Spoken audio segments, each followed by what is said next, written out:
Thank you, Brian. Hi. I will be talking today about the air motion transformer.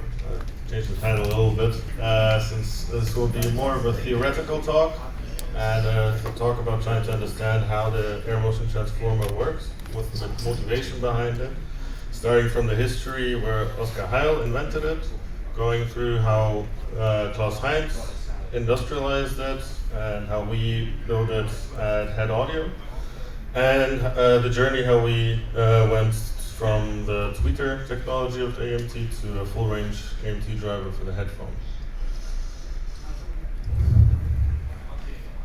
So Oskar Heil is a very interesting persona. He is a very important pioneer in loudspeaker technology, not only for inventing the AMT in 1972, but also because he co-founded ESS, that builds electrostatic speakers, a very well-known company. But also he was quite interesting because he, for example, also patented the first field effect transistor, which was then taken over by Bell Labs, and he did it then right after his studies, pretty much. He also worked for famous Ernest Rutherford, who is like a father for nuclear physics, who is responsible for alpha and beta particles, to be known for us. And yeah, Oskar Heil was also very open to a lot of people. So like he was a mentor to a lot of industry legends, such as Klaus Heinz, who is the co-founder of HEDD Audio. Klaus Heinz worked with him very intimately on the AMT, and took over his, or like learned from his knowledge, and tried to apply that and industrialize the AMT so it can be used not in, let's say, more practical speakers in the studio world, etc. So I want to start with the motivation why we would want to use a folded diaphragm. So the air motion transformer, compared to all or most other driver technologies, is that it has a folded diaphragm instead of a planar diaphragm that moves from to the front and back. I want to go through like a small diaphragm section, and as we in physics always do, we try to approximate things. So the diaphragm is here, has a rectangle shape, just so it's easier to understand what are the benefits and what are the differences between a folded diaphragm and a planar diaphragm. So we define here, for example, the width, and the width of the folds is A, and the depth of the folds is B. And through quite easily overlooking the distances of A, you can see that the whole length of it, as is the whole length of the planar membrane, is 2NA, and N is the amount of folds. So we have 3 folds on one side, 3 folds on the other side, 6 folds in total. That's 6A. Here described also is the excursion. So the planar membrane moves forward and back, and the folded membrane squeezes the folds together and out. That's the excursion, how it's supposed to be with a folded diaphragm. Sorry about that. If we look at them trying to reproduce a sine wave of a specific SPL, of the same SPL, so for that to happen, both of them have to displace the same volume. And if you calculate the volume, it's pretty much the surface area of the diaphragm that is pushing times the excursion. So 2NC, 2NAC, and 2NBD. They are supposed to be, they are equal. Out of that, you can create a certain ratios. So at first, we look at the fold ratio, which is A divided by B, and the excursion ratio. Out of the formula from the volume displacement, if you rearrange them, you get that ratio. That ratio we can define as F. If we look at the excursion over time, which is the velocity of the diaphragm, we can show also that the velocity of the diaphragm of a folded, so the AMT one, against the planar velocity. The same thing we can also look is at the mass of the diaphragms. So the diaphragm mass is in a ratio directly proportional to its surface area. We look at this, of course, with for both the folded and the planar as the same material properties, so the same density. That way we can also derive the ratio for the masses, which is the planar against the AMT mass, equals the same ratio F. And if we now take this and try to calculate the kinetic energy, which is 1/2 of mass times velocity squared, we can create another ratio, which is the one for the kinetic energy. So what do these formulas actually pretty much tell us? This ratio is, you can calculate through the folds, and the width of the fold A is always going to be smaller than the depth of the fold for it to be efficient. So F is always a number that is lower than 1. And if we look at this from that kinetic energy standpoint and turn it around, we can see that the kinetic energy of the folded diaphragm is reduced, or is smaller by the factor of F compared to a planar one. What does that mean? That means that it is more efficient.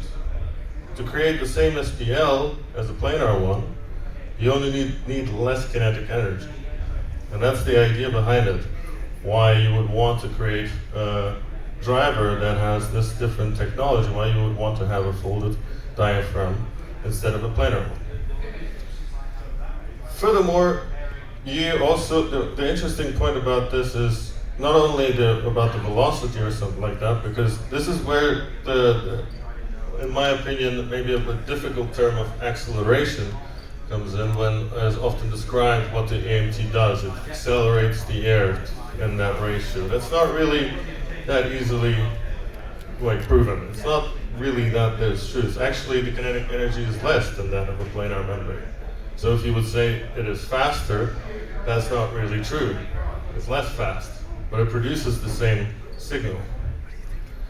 So what I would like to where I look more at is actually the whole point of excursion and surface area. Coming from a background of speakers, if you would imagine, for example, a 12-inch woofer compared to a 4-inch woofer, the sound that it creates when it tries to play bass frequencies is completely different.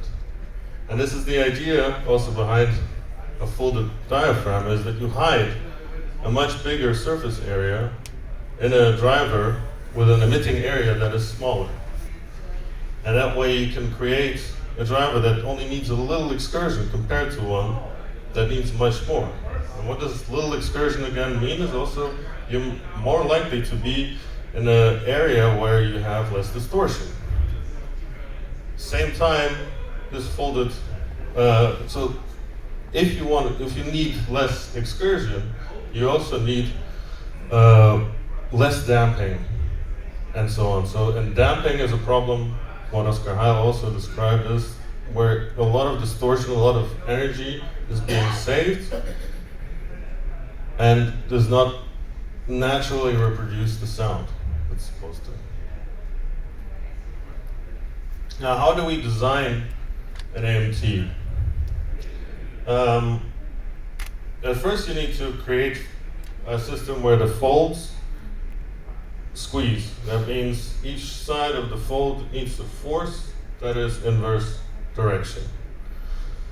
The easiest way to go about this is to try to use Lorentz force, which is used in most driver technologies, or like electrodynamic technologies, sorry about that. And that force can be created by applying a signal, applying an electrical signal in a magnetic field. So what we do at HEDD, and this is the design that Klaus Heinz further used, is we have aluminum conductor going through the diaphragm, and at each side of the fold it changes the current direction. And if you fold that and place it like that in a magnetic field, then you would get on both sides inverse directed forces. How to do that the most easiest way is you place actually that folded diaphragm behind a magnet, a permanent magnet, usually used as neodymium, because it's very, very much stronger than other magnet materials and is in that sense also lighter, easier to use. But what you need is a homogeneous field. So you need a field that goes through all the folds the same direction. And the only way to properly create that is if you have something on the other side that takes on this magnetic flux that comes from the magnet. And so you have to build a magnetic yoke around it. Usually what you use is S235 steel.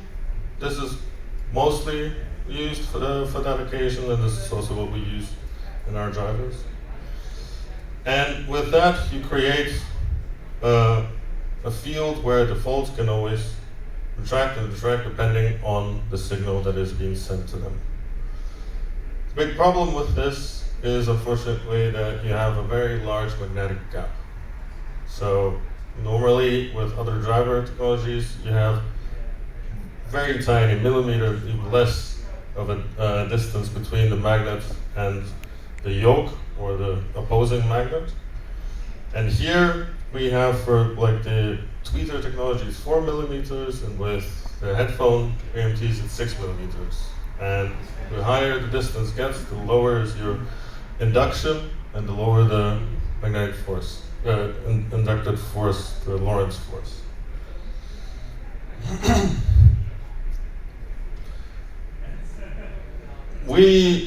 Where do you usually find these AMTs? The AMTs were used since pretty much the ESS company. It was widely used in a lot of hi-fi companies, starting from Magico to Goethe, etc. But we tried to use it quite a lot in studio monitors. This was pioneered by Klaus Heinz with Adam Audio. Later, Eve Audio was also using AMTs, and has been quite broadly in effect. And the AMT can be used in all sorts of speakers, starting from like huge main monitor speakers to two-way speakers that we use, and also three-way speakers. It's interesting that Klaus Heinz also tried to create a mid-range driver that was used in the bigger main monitor systems for Adam. But there the problem was that AMT drivers, because of this large magnetic gap, and because if you want to go lower in the frequency, so let's say a tweeter usually falls off around 2 kilohertz, for a mid-range you would want to go to at least 500 hertz. But for that you need to increase the surface area. And as soon as you start increasing the surface area with AMTs, you get into a lot of distortion. And the higher you get, the higher you get in the surface area, the distortion goes rapidly up. And the only way to reduce that would be actually to dampen it even more. And dampening it, putting on a lot of adhesive, for example, or something like that, that would stop each fold from creating modes within itself. But as soon as you start using a lot of dampening, you use the effect of the AMT that it has. So that was not yet concluded, I would say, in the sense of creating a mid-range driver as an AMT. But we tried to go further and look at the other part of speaker technology, the headphone technology, if we can actually implement an AMT there. Because the benefit of headphones is that you don't need that much SPL. The driver is really right next to your ear, so you don't get into the problems of a lot of distortion. So it is possible to create one, and that's what we tried to do. So at first, our attempts were trying to create its in identical fold geometry. That's how AMTs are usually done. All the folds, their depth and their width stays the same. And the problem there was that we graded one and had quite nice sonic qualities, but the sonic qualities were more about the transient behavior, the perception, the subjective qualities of sound. If you looked at the amplitude response, it was terrible. And so we had to EQ it to properly test it and figure it out. But then we realized, okay, if we can't create one that is identical, we need to figure out how we can tailor the amplitude response. And that is by pretty much going ahead and looking at each fold separately and seeing that the fold itself, as you can imagine, is kind of like a bandpass speaker. And if you have all of them in the same geometry, you only increase the same characteristic of that speaker.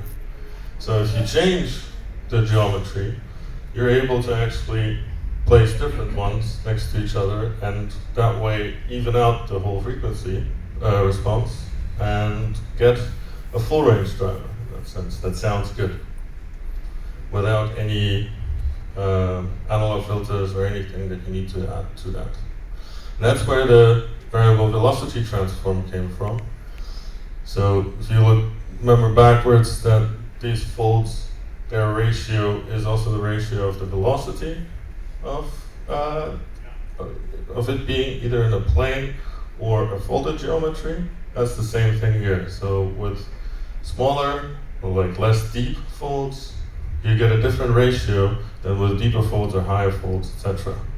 And this kind of adaptation, we patented, and this is the one that actually brought us the first full range AMT. The first one was the HEDDphone One. So in detail, the diaphragm is made out of this material called Kapton, made by DuPont.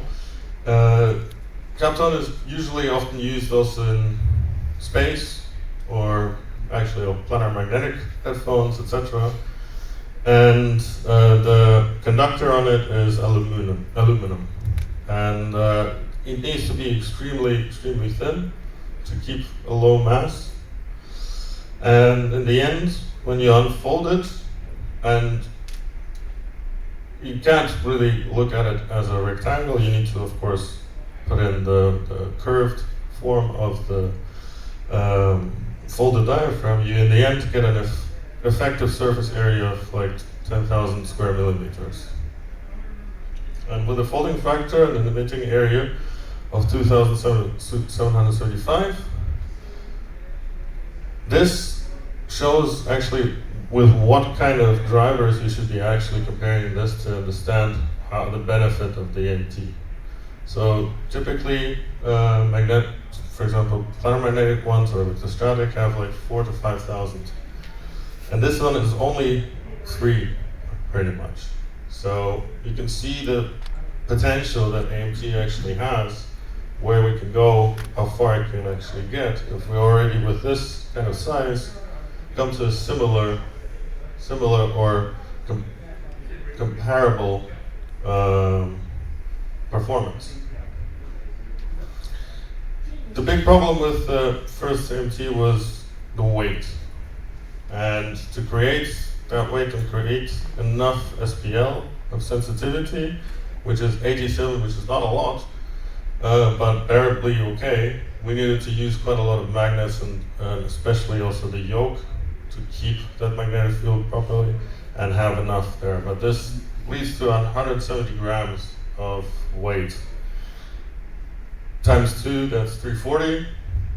Some headphones only weigh 340, so that's really difficult to work with that. In the end, HEDDphone One was a very heavy beast. And with our HEDDphone Two, we tried to adjust to that. We tried to really tailor it to that, to reduce as much weight as possible. But also we tried to go in and fine-tune the membrane, so the diaphragm itself. HEDDphone One had still little, let's say, kinks in it that we wanted to improve, that led, for example, to a more wider deviation between units we managed to reduce the standard deviation by the factor of 3, which we're very happy with, but that took a long time. Is not only just the diaphragm itself, but also the way it is produced. Each of our drivers is handmade and has to be folded by hand. This is one could maybe say a machine could do it more properly or more consistently, but even, I don't know, watchmakers need watchmakers. So it's quite difficult to produce the AMT in sustainable or same quality with a machine so far. But I look forward to if we ever get to that point. Otherwise, on the driver's side, it was not really changed when it comes to the surface area that is emitting. So you would still get very similar response, but we changed the magnet and yoke system for it to be more stronger, to improve the sensitivity and at the same time reduce weight by streamlining the whole yoke. The magnetic yoke only needs a certain thickness for the magnetic flux to still permeate through it without being saturated. And that was the balance we had to do, because you can't go completely thin, otherwise you kind of block the magnetic flux. In the end, we got to 125 grams, which is better, but still probably one of the heaviest drivers there is out there. And the sensitivity increased by around 2 dB. But next to just the magnetic system and the fine-tuning of the diaphragm, we tried to actually improve the headphone in general. Because with 125 grams, it's still quite heavy, the driver system, so we needed to create a new headband system that was more about trying to distribute the weight and also adjust for clamping pressure. So the whole idea of one having the comfort of listening to the headphone for as long as they want would be to be able to adjust it to their preference. And with using the lightweight materials of magnesium and carbon fiber, we actually got it down by 25%. The HEDDphone 2 is out on our stand. If anyone would love to listen to it, you're very welcome. And thank you for your attention.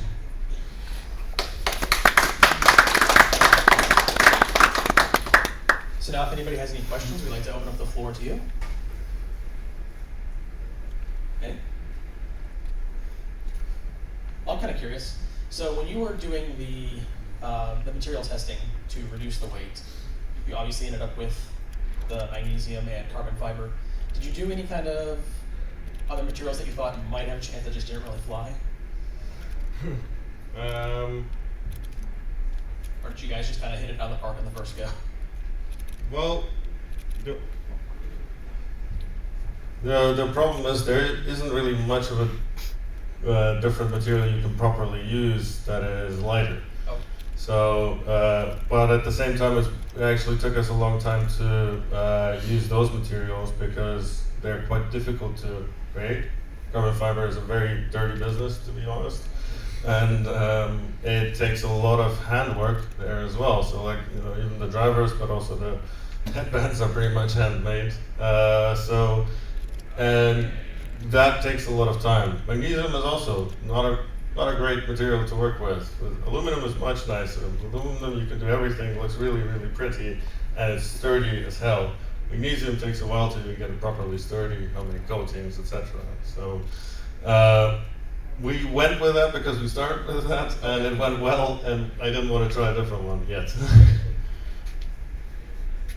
Yes. Yeah, true.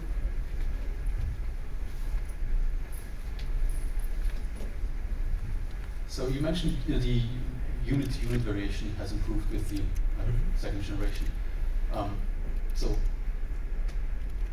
And you also mentioned that the transducers themselves are hand-folded, as in the diaphragm itself, the cleats are hand-folded. Yep. Is that So my background in engineering is with significantly higher unit counts. So doing something manually is unheard of in the amount of speakers that we produce. So are you folding it by hand because automating it would be too expensive, or because it's not possible?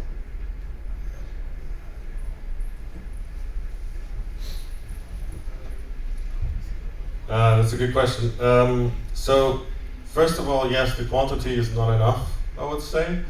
For that, you would probably need to go in a more mass-produced volume for it to be worthwhile. But the thing is, we tried, or as far as I know, in the times of Adam, they've tried quite a lot.